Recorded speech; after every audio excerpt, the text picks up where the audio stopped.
While The Legend of Zelda, Breath of the Wild is now less than 3 weeks away from release, there's still a lot we don't know about it.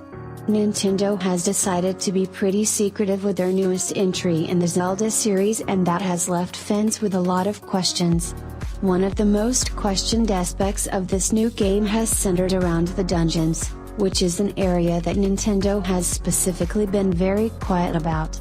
However, some new info from Game Informer finally sheds some light on this aspect of the game after they were able to play through a dungeon to completion. One of the biggest changes it seems that each dungeon in the game won't revolve around a specific item for you to obtain.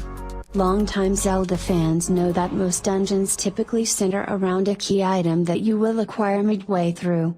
This, however, seems to no longer be the case in Breath of the Wild.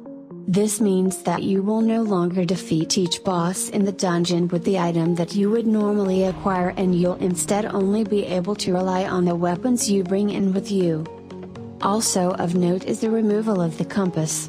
This item has been in most Zelda games since the original title on NES, but it seems that will no longer be the case.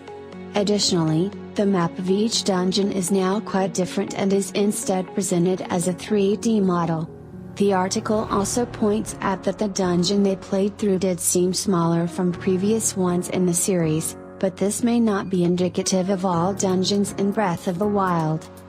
If you're disappointed with any of these changes, then remember, there are new miniature dungeon-like areas for you to explore in this game called shrines.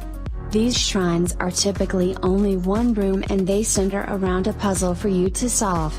Nintendo has already confirmed that there are over 100 shrines in Breath of the Wild, so even if the main dungeons do end up being smaller than in previous titles, there will be plenty more for you to explore. The Legend of Zelda, Breath of the Wild is right around the corner and launches on both the Wii U and Nintendo Switch on March 3rd.